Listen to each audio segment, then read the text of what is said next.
Olympics tennis court ഇന്ന് ഉണരുകയാണ്. റോളൻ ഗാരോസിലെ കളിമൺ കോർട്ടിലാണ് മത്സരങ്ങൾ നടക്കുന്നത്. കളിമൺ കോർട്ടിൽ ഒളിമ്പിക്സ് ടെന്നീസ് നടക്കുന്നത് ചരിത്രത്തിലാദ്യമായാണ്. ഈ റിപ്പോർട്ടോടുകൂടി പാരീസ് പരേഡ് പൂർണ്ണമാവുകയാണ്. ഇനി രാത്രി 9:45 വീണ്ടും കാണാം. ഓരോ മണിക്കൂറിലും ഒളിമ്പിക്സിന്റെ വിശേഷങ്ങളുമായി ചേരാം. നമസ്കാരം.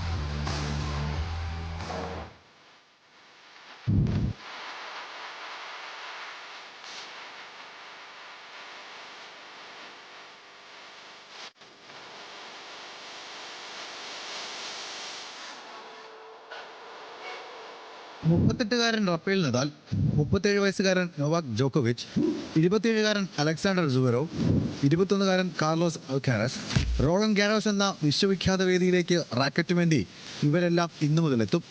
ഒളിമ്പിക്സ് എന്ന മഹാകായിക മാമാങ്കത്തിൽ രാജ്യത്തിനായി സ്വർണം നേടി വേണം ഇവർക്കും മടങ്ങാൻ.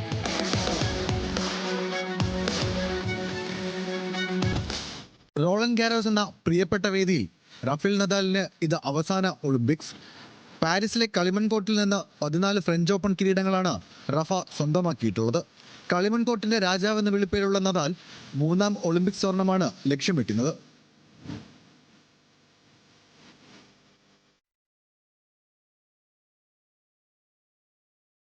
കഴിഞ്ഞ വർഷത്തെ ഫ്രഞ്ച് ഓപ്പൺ ചാമ്പ്യൻ നൊവാക് ജോക്കോവിച്ച് റോളൻ ഗാരോസിൽ നിന്നും ഇതിനോടകം 3 ഗ്രാൻഡ് സ്ലാം കിരീടങ്ങൾ നേടിയിട്ടുണ്ട്.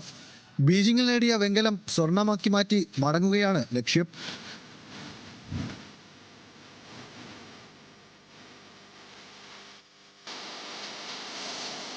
ടോക്കിയോ ഒളിമ്പിക്സിലെ gold medalist, 2024 French Open finalist, ജർമ്മനിയുടെ അലക്സാണ്ടർ സുവരോവ് മിന്നും ഫോമിലാണ്. ടോക്കിയോയിൽ എന്ന പോലെ പാരീസിലും സുവരോവ് സ്വർണം പ്രതീക്ഷിക്കുന്നു.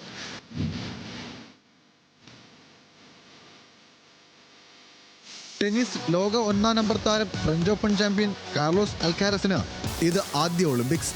നാളെയാണ് അൽക്കാരസിന്റെ ആദ്യ മത്സരം.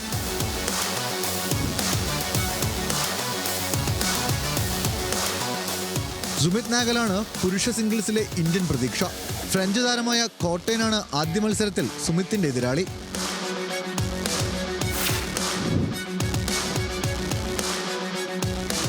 പന്ത്രണ്ട് വർഷത്തിന് ശേഷമാണ് ഒരു ഗ്രാൻഡ് സ്ലാം വേദിയിൽ ഒളിമ്പിക്സ് മത്സരങ്ങൾ നടക്കുന്നത്.